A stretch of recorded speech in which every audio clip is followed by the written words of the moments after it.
వి gold trusted gold buyers తాకట్టులో ఉన్న బంగారాన్ని విడిపించి ఈ రోజు ఉన్న మార్కెట్ ధరకే కొనబడును.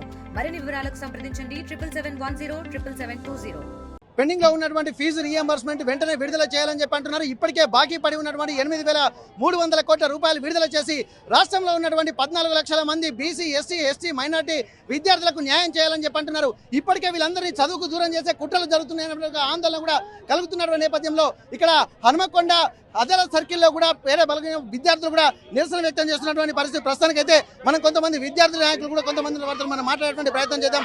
అసలు ఏం జరుగుతుంది, మీ సమస్యలు ఏమి ఉన్నాయి, ఎందుకు ప్రభుత్వం స్పందిస్తారని అనుకుంటున్నారు? 21 నెలలలో ఇంతవరకు ఫీజు రీయింబర్స్మెంట్ కానీ, స్కాలర్షిప్స్ కానీ, డిగ్రీ కళాశాలలు, పీజీ కళాశాలలు, బీటెక్ కళాశాలలు ఇంతవరకు ఇచ్చిందా? 8,000 కోట్లు వెంటనే రిలీజ్ చేయాలని గవర్నమెంట్ ని రిక్వెస్ట్ కాదు, డిమాండ్ చేస్తున్నానని చెప్తున్నా.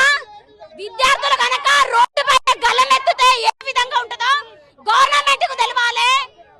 కాబట్టి రేవంత్ రెడ్డి అని ఓట్లప్పుడేమో విద్యార్థుల పట్ల ఓట్లు వేపించడం గెలిచి ఇప్పుడేమో ఎలాంటి స్పందన లేకపోతే కాయ కష్టం చేసి విద్యార్థుల తల్లిదండ్రులు కాయ కష్టం చేసి వీళ్ళ డబ్బులు ఎట్లా సంపాదించాలి? సరిపోతాయా?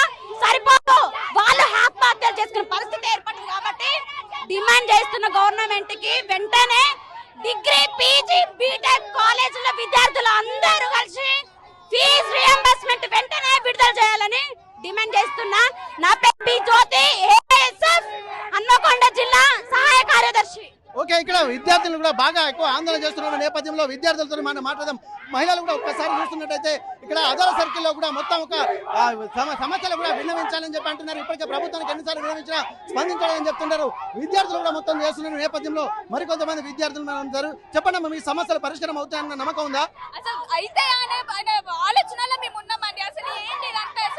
అసలు మేము ఏం కావాలి? అసలు మా జీవితాలు ఏంటి? మాలాంటి పేద విద్యార్థులు ఎంతో మంది ఉన్నారు. ఎన్ని కాలేజీలో ఉన్నాయి, మరి వాళ్ళ భవిష్యత్తు ఏంటి? ఎన్ని సంవత్సరాలు కూలీనాలు చేసుకుంటూ మేము బతుకుతున్నామండి. మరి మా కోసం కొంచెం అన్న ఏం లేదా మీకు? అసలు ఈ ప్రభుత్వం ఎక్కడి నుండి వచ్చింది? అసలు మాకు ఈ ప్రభుత్వం వద్దు.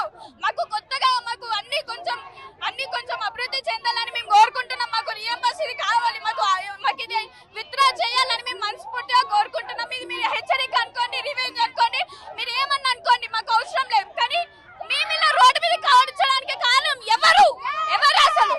మాకు ఇక్కడ విద్యార్థులకు సంబంధించి కూడా అనేక సమస్యలు కూడా తెర మీదకి వస్తున్న నేపథ్యంలో కూడా ఇక్కడ ఖచ్చితంగా ఫీజు రీయింబర్స్మెంట్ చేయాలంటే ప్రస్తుతానికి ఇక్కడ మాస్టర్స్ విద్యా సంస్థల అధినేత సుందరరాజు గారు ఉన్నారు. ఇప్పటికీ సమస్యల మీద ప్రభుత్వం చెప్తున్నప్పటికీ కూడా దానికి ఒక సమయం అంటున్నారు, కానీ ఎక్కడ అత్యగతి లేదంటున్నారు. సుందరరాజు గారు చెప్పండి సార్, ఇప్పటి వరకు ఇంతమంది విద్యార్థులు 14 లక్షల మంది బడుగు బలహీన విద్యార్థులు అని చెప్పి అంటున్నారు. వీళ్ళ సమస్యలకు పరిష్కారం దొరుకుతుందా లేదా? ఇవాళ 3ంటికి సీఎం గారు మీటింగ్ కాల్ఫర్ చేశారట. దాంట్లో మా సింగిల్ ఫస్ట్ డిమాండ్ ఏంటంటే, మీరు ఏదైతే టోకన్లు ఇచ్చారో దానికి అమౌంట్ రిలీజ్ చేసే వరకు ఈ సమ్మె కొనసాగుతుంది. మీరు రిలీజ్ చేస్తారని ఆశిస్తున్నాం. ఇవాళ 14 లక్షల మంది విద్యార్థుల భవిష్యత్తు, ఎస్సీ, ఎస్టీ, బీసీ విద్యార్థుల భవిష్యత్తు, వారిని దృష్టిలో పెట్టుకొని ఇవాళ మీరు మేనేజ్మెంట్ నుంచి ఆలోచించకండి. ఇవాళ 14 లక్షల మంది విద్యార్థులు, బహుజన విద్యార్థులు విద్యకు దూరం కాబోతున్నారు. వాళ్ళని అంధకారంలో నెట్టందని మిమ్మల్ని రిక్వెస్ట్ చేస్తున్నాం. దాదాపు 2.5-3 ఏళ్ళకెళ్ళి ప్రైవేట్ కాలేజీలు కష్టంగా నడుపుకుంటూ వస్తున్నారు. ఇప్పుడు నడపలేని పరిస్థితిలో ఇప్పటి వరకు ఎన్నో ఉద్యమాలు చేశారు విద్యార్థులు. అయినా ఈ గవర్నమెంట్ ఇంత కూడా ప్రేమ కానీ కనికరం కానీ లేదు. కాబట్టి ఈ ఉద్యమాన్ని గట్టిగా స్ట్రాంగ్ గా కొనసాగుతాం. 3ంటికి మీరు పాజిటివ్ రిజల్ట్ వస్తుందని ఆశిస్తున్నాం. రాని ఎడల ఈ ఉద్యమం చాలా తారస్థాయికి వెలుగుతుంది. విద్యార్థులతో పెట్టుకున్న ప్రభుత్వాలు ఏవీ నిలబడలేదు. మీరు నిలబడాలంటే బహుజన విద్యాలకు సహకరించాలని కోరుతున్నాం. ఇక్కడ విద్యార్థులే కాకుండా యాజమాన్యం కూడా అనేక ఇబ్బందులు పడుతున్నటువంటి పరిస్థితి. ఇప్పటి వరకు ఇది చూస్తున్నది ఒక శాంపిల్ అయినటువంటి ఒక ఆలోచన కూడా చేస్తున్నారు. ఇప్పటి వరకు ఉన్నటువంటి టోకెన్లు ఇచ్చినటువంటి వాటిని కూడా వెంటనే నిధులు విడుదల చేయాలి, లేకపోతే మాత్రం దీని యొక్క రూపం మరోవైపు తీర్చుకుంటుంది. కాబట్టి ప్రస్తుతానికి విద్యార్థులందరూ కూడా ఆ పేద బడుగు బలహీన వర్గాల విద్యార్థులు కూడా చదువుకు దూరం అయ్యేటువంటి అవకాశం ఉంటుంది. దీనికి ప్రభుత్వాలే కారణం అన్నటువంటి ఒక ఆందోళన కూడా ఇక్కడ వ్యక్తం చేస్తున్నారు. ఇప్పటికే మేనేజ్మెంట్ కళాశాల, ప్రైవేట్ కళాశాల యాజమాన్యాలు కూడా ఇక్కడ ఎట్టి పరిస్థితుల్లో నడిపేటువంటి పరిస్థితి లేదు. ఇప్పటికే 2 ఏళ్లు దాటిపోతున్నాయి. అయినప్పటికీ కూడా ఇంకా ఎంతకాలం తాము నడపలేము కాబట్టి ఏదైతే తమకు టోకెన్లు ఇస్తామని చెప్పి ఆ టోకెన్ అమౌంట్ ఏదైతుందో అది ముందు రిలీజ్ చేయాల్సి ఉంటుంది. ఒకవేళ అది రిలీజ్ చేయకపోతే మాత్రం ఖచ్చితంగా ఈ రోజు 3 గంటల వరకు చూస్తాము. ఒకవేళ సమయం కూడా లేకపోతే మాత్రం దాని పరిణామాలు కూడా చాలా తీవ్రంగా ఉంటాయని చెప్పి చెప్తున్నటువంటి పరిస్థితి. ఇప్పటి వరకు విద్యార్థులు విద్యారంగ సమస్యలతో ఉన్నటువంటి ఏ ప్రభుత్వము నిలబడలేదు కాబట్టి ఇవన్నిటిని దృష్టిలో పెట్టుకొని ప్రభుత్వాలు సకాలంలో స్పందించి విద్యార్థులకు విద్యను దూరకుండా చేయకుండా అన్నటువంటి ఒక పాజిటివ్ వైపు వెళ్ళాలన్నటువంటి ఒక సూచనలు మాత్రం విద్యార్థి సంఘాల నేతలు అలాగే కళాశాలల యాజమాన్యాలు చెప్తున్నటువంటి పరిస్థితి. హనుమకొండ అమరవీరుల స్తూపం నుండి కెమెరా పర్సన్ వంశీతో Venkataratnam, RTV Warangal.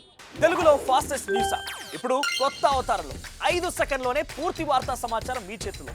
Social media trends మీ కళ్ళ ముందుకే live TV and voice search ఆప్షన్స్తో ఇప్పుడే డౌన్లోడ్ చేయండి. యాప్ లింక్ డిస్క్రిప్షన్లో ఉంది.